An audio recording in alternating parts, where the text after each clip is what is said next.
Hi, and welcome to this episode of HR and Cocktails. Today, we're welcoming back Amber Trail of Elite HR Connections. And today, we're going to be talking about hybrid work and remote work and really what that looks like for organizations.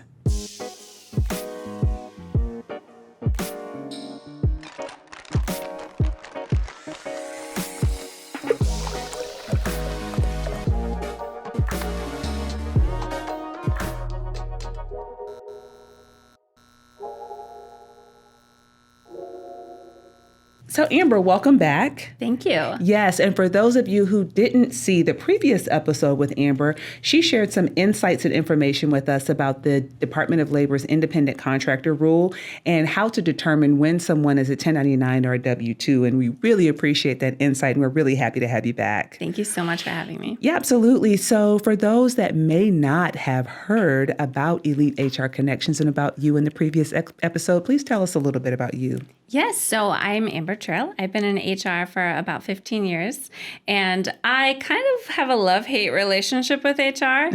I do love it more than I hate it, but it's just a lot. And the reason I love it so much, though, is that with Elite HR Connections, we've built a community for HR professionals specifically around the nation where we can have a judgment-free, stress-free zone, and you learn and you grow and you can have a place to go where you just feel very comfortable. And it's, one where we can go and we can ask questions and we can vent and, learn and grow and all of the things from the community platform. So it's really amazing for any HR professional starting out or those who, are getting ready to retire but still want to stay up to date.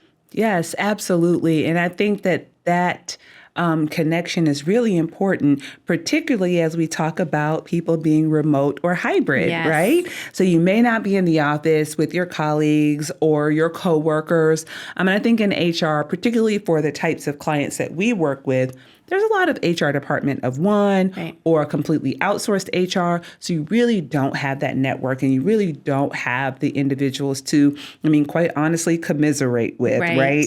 I love that you said love-hate relationship. I think it's very apropos. Mm-hmm. Because, it's something that you either love or you hate. Like you have to have some part of you that really loves HR in order to do it. So today we're going to really be talking about hybrid and remote work, what that means for organizations, how do they successfully navigate through that? Because we've seen it over the last, I can't believe it's been almost 4 years. Isn't that crazy? Right. In March, it'll be 4 years that we've been dealing with these conversations, these challenges, these issues. And I think that even though it's been 4 years, there are still organizations that are grappling with, how do I do this? Right. Are we going to do this? And what does it look like? Right? So talk to me about what you're seeing in organizations. Are they fully remote? Are they back in the office? Are they hybrid? What does that look like? I am definitely seeing a hybrid mix. A couple years ago, it was all remote because nobody really knew what to do. A lot of families, for my example, I have 3 boys. So having to deal with, not knowing if school is going to close, and we had to do remote learning. So that was a little confusing and complex, but having that remote option was 100% super helpful. When it comes to, other employers that want to start getting back into the office, I'm seeing more of that, but I'm still seeing resistance from employees that have gotten used to that remote work. And I will say I have learned from a lot of employers that they're saying, we think you're more successful and more, more task-oriented or getting things done more so when you're in the office. But I can see quite the opposite because, for example, I can get up, start my day, take a break, get the kids on the bus, and then start my day again and really go at it until they are coming home, which makes it so much more productive for me instead of that long drive, that commute, things like that. Now, I do miss people. So that is hard. There's a lot of individuals, employees that are like, I miss being in the office. So I've seen employers do 1 day a week when they're going back in the office and having that, interaction, those connections, which makes it more personable. Yeah, absolutely. And I think, to your point, I'm seeing a lot of hybrid and, because you're right. people are pushing back about coming into the office. I can be more productive if I can just get the kids on the bus, get in the house, and I can be working by 8:05 instead of 9:00. Right. Right? Right. But I think that there's a little bit of resistance from organizations because they have not done the work that they need to do to create the either environment to understand what people are doing, set the expectation about what people are doing. Right. So I think that that's a little hard for them. It is. And I think that what I've also seen is that now people are, because, listen, in 2021, people are like, I'm not coming into work because I don't want to get sick. I don't know that that's the case now as much. Now, don't get me wrong. We have recently had a surge in cases, but the reality is that I think that there are more people who are really just saying, I've gotten used to being home, right, and I'm able to get as much done at right, home, if not more. Right. So what would you say to employers that have kind of drawn the line in the sand and said, I want everybody to come into the office? Because I do see that. Yeah. One thing I've noticed, especially with employers that want to have people in the office more often, is that you're having a lot of resistance. And with that resistance becomes, do I lose my talent? That's scary. If you have some really top talent that is resisting coming into the office, it's scary. Because if you lose that top talent, then what do? You can't make one exception and not for everyone else. So it's a balance. It's creating the atmosphere where you can have both that hybrid. That hybrid option is perfect, especially when people have become so used to and accustomed to staying at home and working and being productive. Now, you may have the employees that aren't so productive, but it's about managing the goals, the expectations. What do you expect from them? The same thing as if they were in the office. You also have to, think about their commute time. You have to think about when they're off in the office, are they taking an extended lunch break? Are they talking more at the water cooler? So, it's a balancing act of figuring out what's going to work best for your workforce and how are they going to be most productive. Yeah, absolutely. And what about the people who are the opposite? Because I will say I'm one of those opposite people, right?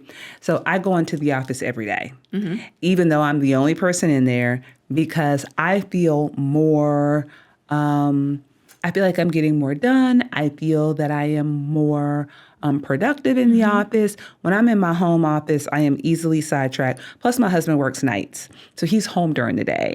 And he's like, you want to go to lunch? You want to do this? I'm like, yeah, we can go to lunch. We can do this, But when I'm in the office, I feel like I'm a lot more productive. Right. So what about those organizations that have maybe gotten rid of their office space, right?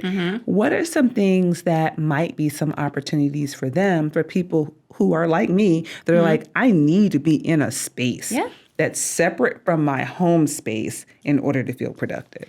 Those shared office spaces are fantastic, especially for those that have gotten rid of the office because the expense wasn't needed at the time. So using those shared office spaces are perfect for individuals that are more productive in an office space setting. And especially getting away from every, distraction while you're at home. It's easy to get distracted at home. But I think having those options for your employees and finding out where's the closest shared office space, having a couple different places set up and giving them the information, that's really going to help out those employees that are more productive while they're going into the office. Yeah, absolutely. Absolutely. So we've kind of talked about a few things and kind of started this conversation, but before we get too deep into it, let's talk about what drink you want. So what drink would you like today? A Moscow Mule. A Moscow Mule. That is coming up. So, Amber, you chose a Moscow Mule. What made you choose a Moscow Mule? Look at those mugs. I know. The mugs are super fun, and I am a stickler for glassware/stemware. And so I Googled, why do we use this for mules in general, not necessarily Moscow Mules, and it said to keep the drink cold.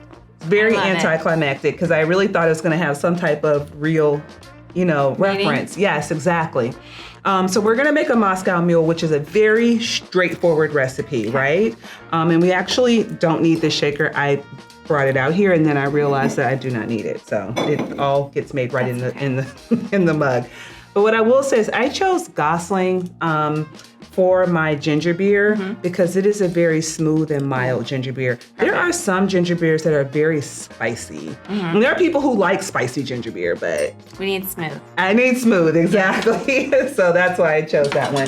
So we're going to start by putting some ice in each one of our mugs to apparently get them cold, because that's what the whole purpose of this is to make sure the drink is cold. So we'll put some in there, and you can definitely put more in there, but for the purposes of time, I will put a few. But definitely make sure you have a good amount of ice in your mule mug. And it's so light and refreshing. It is. It's a lot of fun. And there are variations of mules. So this is a Moscow Mule, which is with vodka, but you can make a Maryland Mule, which is with Sagamore Rye. You can make a Mexican Mule, which is with tequila. So various mules, they all go in this keep it cold mug, apparently. So that, again, that's what they said. I don't know. Somebody please comment on YouTube if you know a different answer.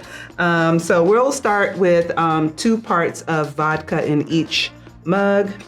Amber, let me know if you decide you need more than 2 parts. Maybe. I'm going to do 2 parts. I'm glad you're measuring. Yeah.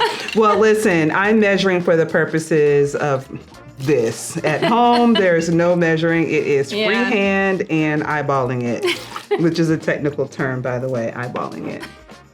Okay. And then we're going to do some fresh lime juice. Again, I like fresh squeezed juice. I'm not a fan of things that are not fresh. So we'll do a squeeze here and a squeeze here. I'm going to kind of turn yours around a little bit, get a little bit more in there. Use it all. Yeah. I like the lime juice. All right, there we go. All right, and then we're going to add ginger beer. I do not love spicy ginger beer, so again, that's why I chose the Goslings. But if you like spicy, there are a variety of ginger beers that are spicy. I'm going to do a half a can in each one of ours, which is not a scientific measurement, but it usually works out pretty well. And again, you're going to make sure you have plenty of ice in there.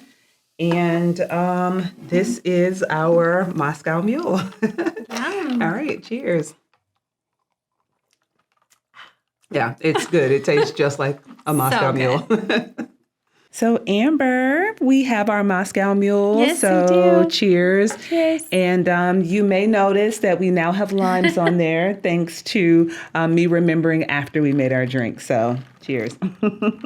So refreshing. Very good. And the mugs do exactly what they're supposed to. It keeps it cold. So we talked a little bit about remote work and what we're seeing. And there are some people who want to come into the office, but what are some pros and cons of remote work? I see some pros. Well, it depends on the individual too, because you have some individuals that are more productive working remotely. Flexibility is huge. With remote, they can jump on a Zoom, may not have to take as much time getting ready because you might be wearing pajama pants, things like that. But with in-person, it's also that mentorship. If people crave that one-on-one connection, learning and growing from others, it may be that in the office, that's a positive for people who are wanting to learn and grow. The in-office people may be more productive when they're working in the office, seeing the hustle and bustle and, the excitement of being able to get up, get ready, and go into work. A con might be the drive time. I know that's always huge, especially working closer to a city. You have the drive time, the commute, the traffic.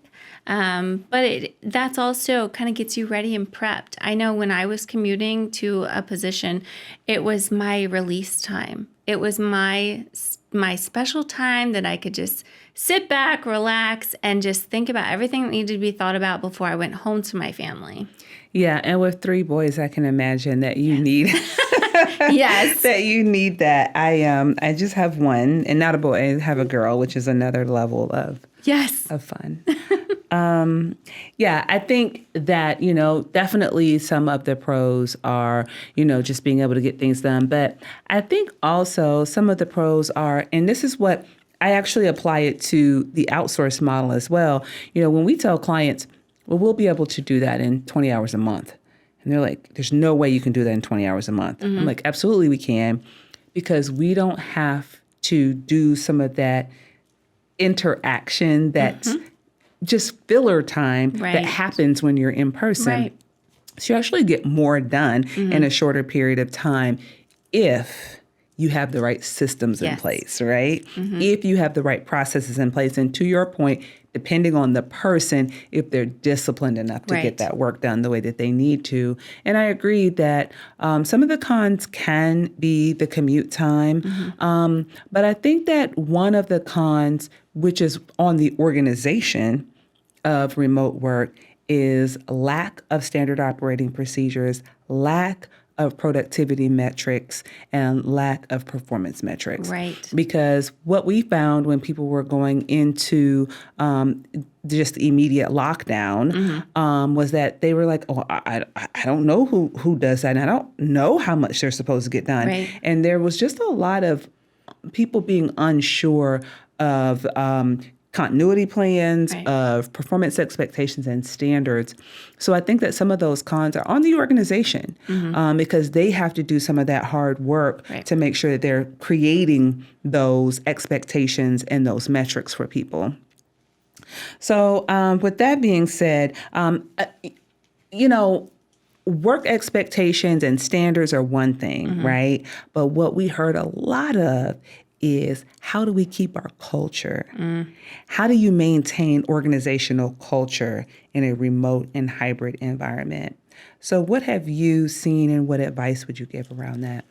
We hear the term Zoom quite a bit. But when you have a remote culture, even in person, having those, monthly or weekly catch-ups, catch-ins, whether it's a lunch hour, a workshop, something where they can all get together, I think the most important part that we're missing with remote is getting to know one another. And I know that a lot of employers are like, no, you're here to do a job, not get to know one another. But that's how a lot of employees work best. They work best when they know what the strengths or weaknesses of other employees is. They work best when they can have that interaction, because you're at work more than you are at home. So you have to get to know the people that you work with. And having those Zoom calls or those connection calls is really important, especially for those that are working remote and don't get to have that contact all the time. Yeah, and I think that that's a really good point, and goes to, why do we do communication style assessments like, DISC or other types of assessments? Because we want to know, how do I communicate most effectively with this person? What are this person's strengths and weaknesses, and how can we as a team create a dynamic, right, that works for everyone? Yeah. So I agree with you. The getting to know each other part is really important and can't be skipped in a remote environment. And I also think that from a cultural perspective, I do think that there are organizations that had a really strong culture in person. But what they had to ask themselves is, what made that culture strong? What people also have to understand is really, what is culture, right? Culture is not just having a barbecue with T-shirts and, inflatables for family and friends. Like that contributes to the culture, but it's not the culture. And so I think that when that part went away, organizations were very lost around, how do we define what our culture is? The reality is that the culture of your organization is the personality of your organization. How do people experience working in this workplace? And again, having those family events is a part of it, but it's not the entire culture. And so they had to really go back and look at, what makes our culture, and how can we incorporate that in a remote environment and redefine it? Because that's a part of it. And I don't think people wanted to do that. Yeah, I really don't think they wanted to do that. So how would you say for organizations that they can balance because you talked earlier about flexibility. We've talked about productivity. So how can organizations create balance between the flexibility and productivity of individuals in a remote and hybrid environment? I think the balance is really about the project. So we say, salary individuals, it's project-based usually. And, hourly, you're there for a certain amount of time and that's it. But when we talk about balance with projects, are you getting it done? There's employees that are working, whether it's in person or remote, they're working all hours because they want to get that project done. They want to complete it. They want to get it right. And it depends on, when's it due? Deadlines are very important. Feedback is very important. It really, I think, locks down to communication. Is the employer having the communication they need, whether it's an in-person employee or, they're working remotely? That communication and feedback is so important in getting things done. Creating those deadlines, having the objectives, the goals, what are you missing? And that also helps with culture. I feel like that really dives into if you're creating that, that space where people are getting stuff done, they're doing it well. You're creating great culture and learning about what people really do well and what they don't do so well. Whether they need training on it or it's just something they're really not strong in, maybe someone else on the team is. No, I think that that's really valid because I think that organizations don't always really take the time to understand the dynamics and how people can contribute to a team and identify how their strengths play into that. So I think that that's, really important. And I also think that flexibility plays into it from the perspective of when you go into an office, there are traditional office hours. But if you're not client facing, in a role, then does it matter when you get the work done? Right. Does it really matter? And I think that there are some organizations, particularly in the beginning of the lockdown, that we were like, that person's status was red. They didn't move their mouse enough in the last 30 minutes. That's really what it boiled down to, right? They didn't move their mouse enough in the last 30 minutes. It's like, but does it matter? Right. And that's really what you have to ask yourselves, particularly when it comes to your exempt and non-exempt employees. 'Cause typically, non-exempt employees have specific tasks that need to be done, usually from the perspective, because they're individual contributors. Right. They're doing tasks that are not high-level tasks for the most part. But when you get into your exempt-level employees, does it really matter if I did this at 2 p.m. or 2 a.m.? Exactly. Does it matter? If it gets done. As long as it gets done. That's exactly right. And so that's where the flexibility part comes in and the mindset of an organization to say, does it really matter? And is there a real business reason that I'm spending time on this, spending time to probably create policies? We know those organizations and those business owners that create policies to manage things that don't matter. Right. Just because it's what they were used to. And is that how you want to use your resources? So I completely agree. What about technology? What role does technology play in managing remote and hybrid work? So one thing, and this is a personal preference that drives me crazy. It does. Slack or Microsoft Teams, especially if you're an exempt employee and it's showing non-active. Right. I've seen TikToks where the mouse, they have it on a fan and they're moving. They're not working, but they have it moving. So it's not about tracking, are they there from 8 to 4 or 8 to 5? It's about tracking the actual work. So technology, I don't like to include Slack or Microsoft Teams. That's a great instant message. That's fantastic. But I think it really comes down to, whether you have like an Asana or I think it's Trilio or one of those boards where it's here's what you need to get done and here's, where we're at with it, more like a progress chart. Where are we at with this and how do we, make sure everybody on the team is up to date with it? And I think that's most important, especially with remote work, because it's so hard to, I could sit at my computer all day long for you, but am I actually getting the work done? And checking the status and the work actually being done is really important. Yeah, absolutely. And, I 100% agree. There are definitely ways that organizations can leverage technology. But to your point, me moving the mouse does not mean that I am being productive in any way. I could be shopping. But I think that to your point, like a Asana or a Trello, and there are even more cost-effective tools like Sheets. I can't remember what it's called.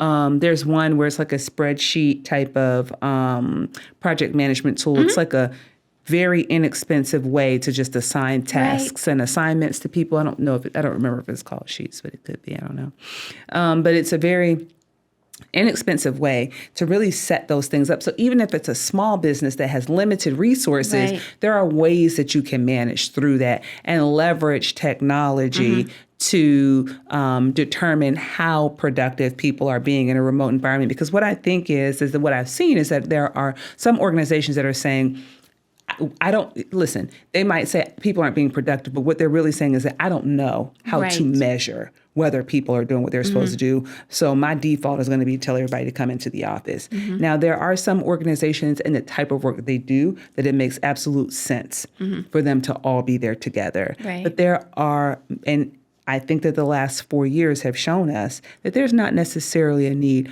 for everybody to be in the office every day. So when we go back to really what is hybrid, because I don't know that we really defined what hybrid means, what does hybrid mean for you? For me, I would say it's half in the office, half on remote. And it could be whether it's 4 days a week in the office, 1 day remote, or vice versa. I think it's really having that flexibility of being able to pick a day or whatever day works best for the organization to be remote. And then the rest of the time being hybrid or in the office, So it depends on the organization. It depends on the employee, how much flexibility is the employer willing to give to the employee to determine which day they could be in the office. There may be a day that there's a huge project that needs to be done and the employee might be more productive at home. So that quiet time, that space, if they have that, they could do that remotely. So it really depends on the organization, but it could be a half-half. It could be a split. Yeah.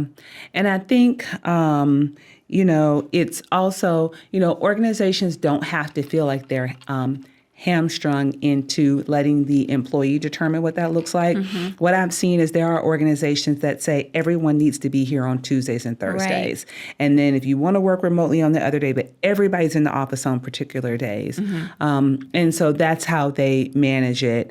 So I think that organizations can feel like they can determine what that looks like. The other thing is that you don't, just because you have a hybrid work environment doesn't mean that you still can't set expectations and or take away someone's opportunity to work remotely. And so I think that it's going to be very important as we continue to navigate this for employers to understand that setting expectations, having, flexible work agreements, what are the standards and expectations, and that we can take this back at any time is something that they should also explore and consider. Yeah.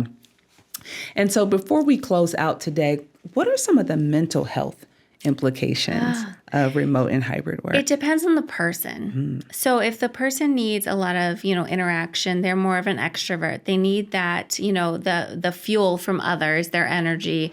Then I would say that they need to be more in person, or they need to have more Zooms or interaction with individuals. If they're more of an introvert and they're like, I need the quiet, I need, I can only handle so much of people, then I think it's, I'm great at doing remote, but I do enjoy the occasional Zoom or the in-person. So I think it's a balance. It can be hard though. Like if you have a bigger family, it's hard, especially if they're home, to be remote because you have a lot of distractions. If you're like me, I need quiet with certain projects. So it really depends on the person. But I think taking care of you, making sure that your cup is filled before you can take care of others, is, especially in the workplace, is really important. Yes, I 100% agree. And I know that there are some organizations that are very clear that working from home is not a replacement for childcare, which sounds heavy-handed on the front end. But to your point, it is a way to be able to have that time to focus and do what you need to do without those additional distractions for you, not necessarily for the organization. So I think that those are definitely things for organizations to consider. Well, Amber, thank you so much for joining us today. Thank you. I really appreciate it. This was a wonderful conversation. Yes. And thank you all for joining us today for this episode of HR and Cocktails, and we will see you next time.